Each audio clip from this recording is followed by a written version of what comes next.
Hello everyone, Andrew here, and in today's video I actually want to do something that I've been wanting to make a video about for a very long time, and that is about opening up and cleaning Super Nintendo controllers. I don't know why, but over the years, and I'm sure anyone else out there who collects video games, or maybe even, you bought a used controller from a game store one time, I've come across a lot of Super Nintendo controllers that are just quite dirty, and some of them that have buttons that don't work. And for many years, I did not realize just how easy it was to open up these things and clean them. And I've unfortunately gotten rid of a few, back in the day before I knew about this, because, I thought they just plain out didn't work. Meanwhile, you can actually easily open them up, and in most cases clean them and get them back into perfect working conditions. This video is just going to be a little quick tutorial on how you can do that. As you can see right now, we're looking at the back of a typical Super Nintendo controller, which has 5 screws in it, and these are not Nintendo security bits, so you don't need to order anything special online to open this. All you need is a small Phillips screwdriver, and you can get those things right out of there. And then after you do that,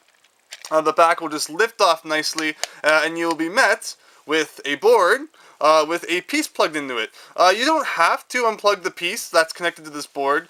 You can just take this board out, and it's kind of funny to see how it loops around to kind of ensure that you can't tug it out while you're playing it. So you just kind of get that out of there. And then this board will just lift out nicely. You don't want to grab too hard. Of course, when you're doing any of this, don't be too rough with anything. These two pieces are kind of stuck in there, so you just kind of want to make sure that you get those out nicely. And then this thing will lift out perfectly. On the back here, we have our, of course, our circuit board, where all these different things down here are making connection. And the main thing I do want to look at is this board. This is, of course, where everything makes contact, and I don't know how well it will show up, but one of the main things I have trouble with on Super Nintendo controllers are always the start and select button. Sometimes you have to really press on the start button in order for it to work.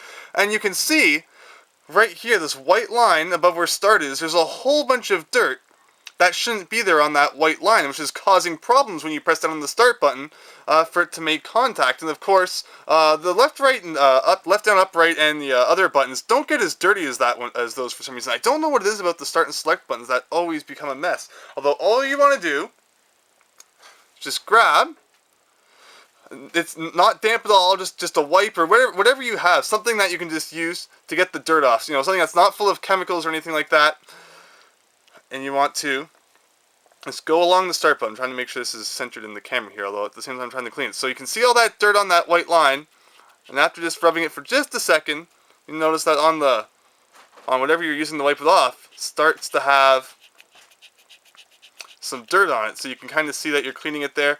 And that will make your Super Nintendo controller right there work 10 times better. If you've ever had a Super Nintendo controller where you had trouble pressing the start button or the select button, that is the reason why. You can see all the dirt that came off on this wipe here.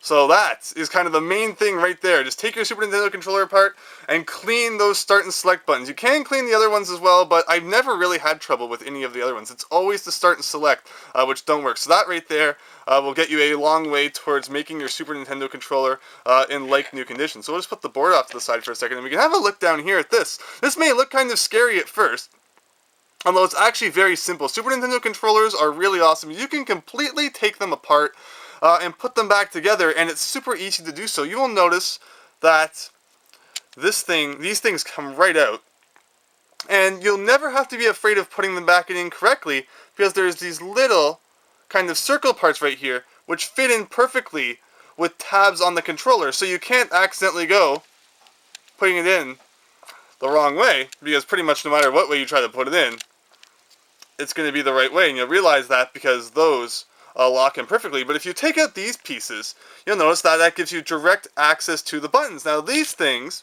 pop right out, and again, you don't need to worry about putting them back in correctly, because there's little tabs on these buttons, which you can kind of see right there. I know it's really blurry, I don't know why it's so blurry, but like right there, which ensure that the correct buttons line up with the correct holes in the controller. Now as you saw though, I just took out like a complete button. You can take out pretty much every piece of this controller and go and wash it under the sink or do whatever you want. Of course, make sure it's dry before you put it back in.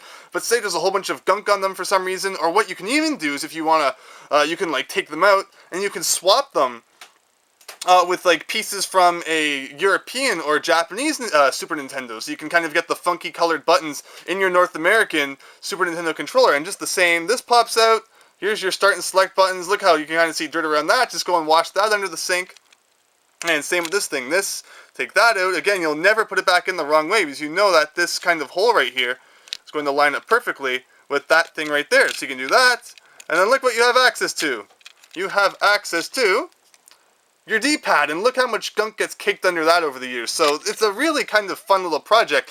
Even if you're not used to taking, things like this apart, or you're not a super handy person. Like I've never been a super handy person taking things apart, cleaning them, and putting them back together. But the Super Nintendo controller is like an entry-level project. It is super simple. And then you have your L and R buttons up here. Now your L and R buttons have this little peg, which I unfortunately just let get stuck in the absolute worst spot. So let me see if I can get that out like this.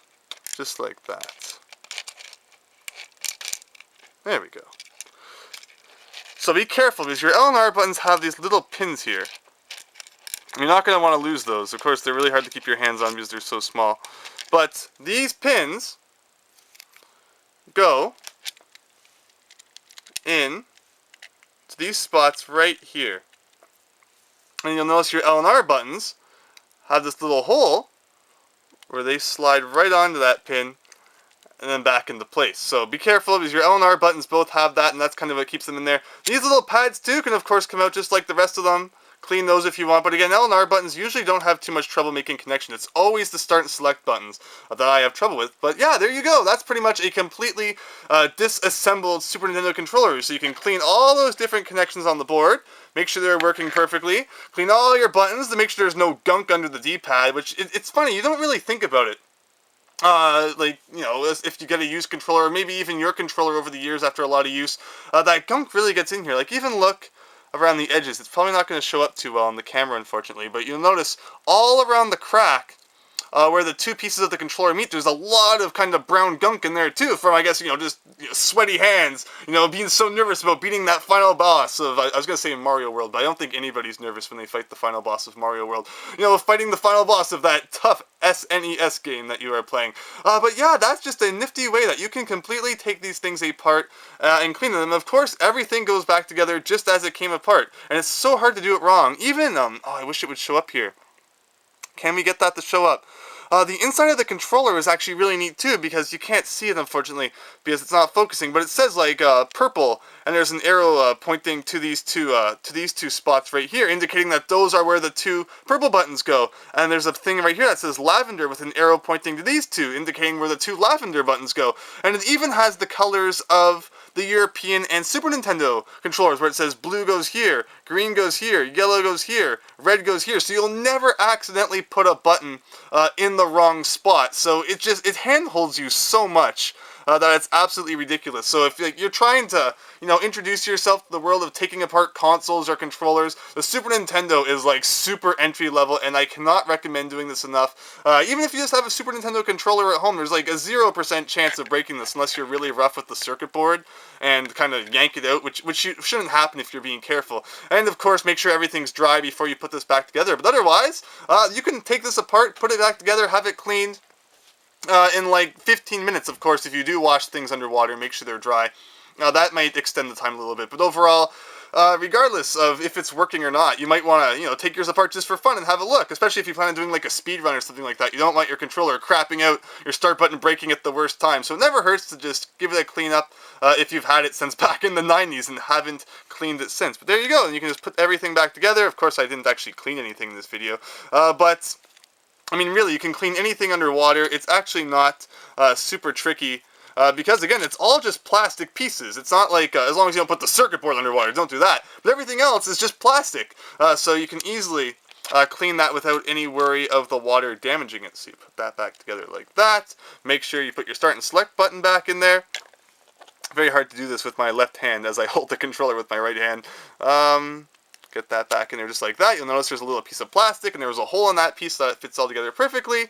Get your circuit board back, and make sure you put your circuit board back in the right way. Of course, these connector pieces here are going to go up against the rest of these. I'm just going to stop talking for a second while I concentrate on piecing this together properly. Make sure your cord's not stuck on your circuit board like that. There you go. So there you go. That fits all together. You can tell that should fit into there. That should fit into there. All the pieces should fit together. These should be nicely tucked in where your L and R buttons are. Make sure your L and R buttons are in properly too, which mine are not. So give me 1 second to fix that.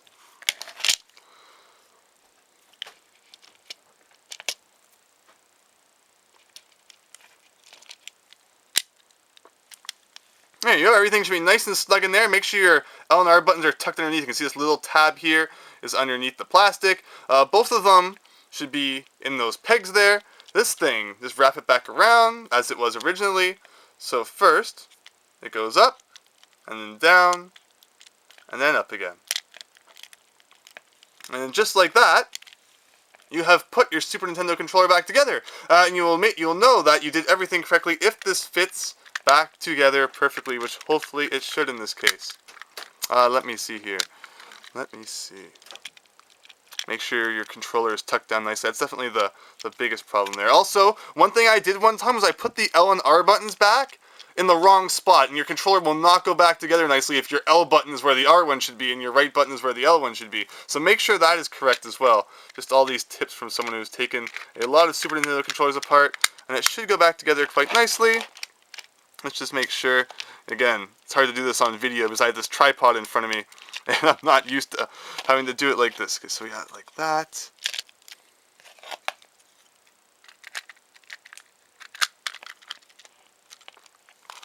There you go, your controller is perfectly put back together. Of course, make sure there's no gap along the top here. Take a good look at your Super Nintendo controller before you take it apart, and then compare it to how it is after. There should be nothing pushing up on anything.